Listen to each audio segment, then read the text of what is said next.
Hey folks, Jones here. In my last video I showed you a Smith & Wesson Bullseye as it comes from the factory with of course my edge on there. And basically the point I was trying to make was from the factory the edge thickness right behind the apex is incredibly thick.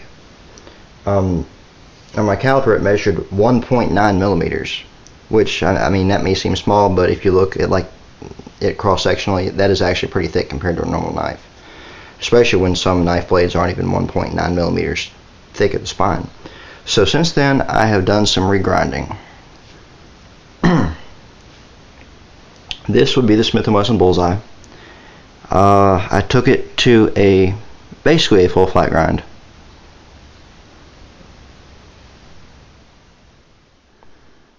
I was going to do a 3/4 flat grind, but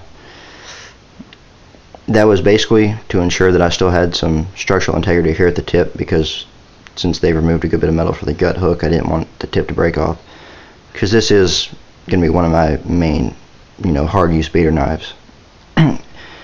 But as I was working it seemed to be reasonably thick here, so I kept going and turned it into a full flat grind.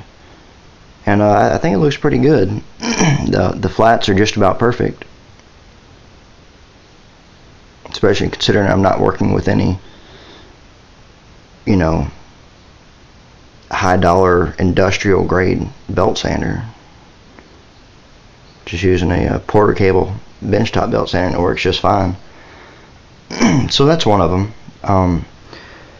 Now the dimensions on the edge are 0.8 millimeters here at the heel, 0.5 in the middle, and then 0.7 millimeters at the tip. So the thickness of the edge has been drastically reduced, which means it cuts better. So let me give you a little idea.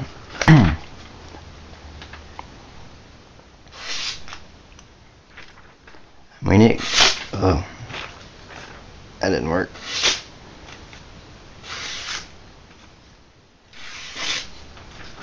It's kind of hard with my arm wrapped around the tripod, but there we go.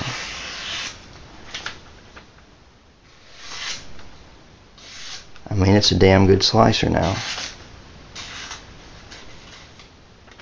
And I actually have not touched up the edge since I did the regrind. This is how it was before. I actually was able to do the full flat grind without damaging the apex at all. So I'll probably strap it up a little bit, get a slightly keener edge. But for field use, I mean, this is just fine. It definitely shaves with. A couple parts would actually whittle hair. So I mean that's definitely good enough for field use. Next, onto the Gordon Survival Knife, which can be purchased at your local Harbor Freight. I paid about $9 for one of these, and this is how it comes from the factory. Let's see if you can get an idea of how thick it is behind the edge. I mean, that is nuts. I mean, you could, I guess, club something with this, but it's not going to be a good slicer. However, I did, reprofile the edge on my belt sander, and it is sharp. But with a geometry like this, it's still not going to cut very well. So I did a full flat grind on one of these too.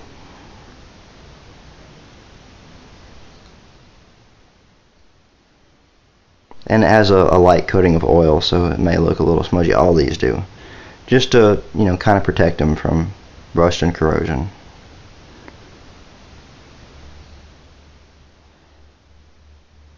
I have tried this out a little bit since the regrind, and it actually does a hell of a lot better than it did before. So let me get a piece of paper for you. Yeah, I don't know if I can do this without hitting the tripod, but I'll try.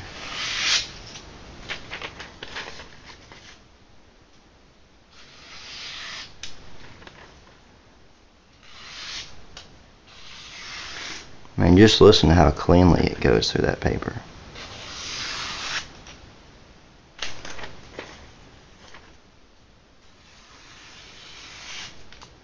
That is a sharp knife. And this will be a joy to use in the field now.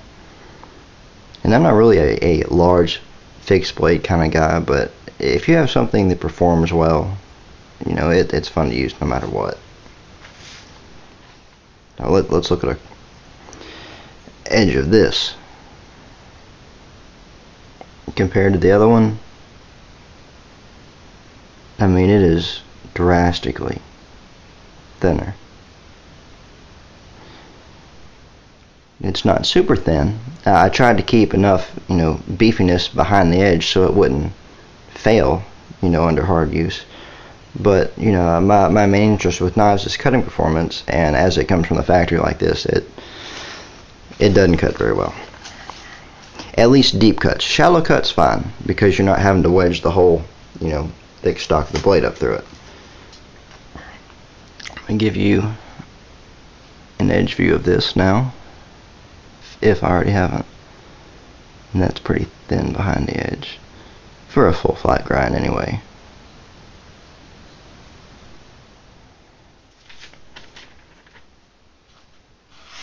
See if I can redeem myself cutting with this.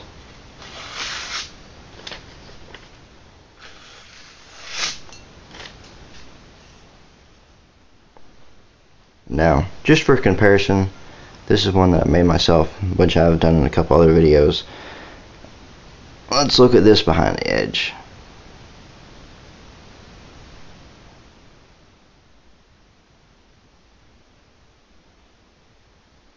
Now that is a damn good cutter.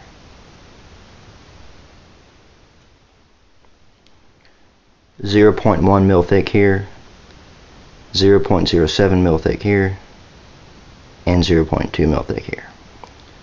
So it's definitely a good cutter. If you've seen my previous video on it, you know that.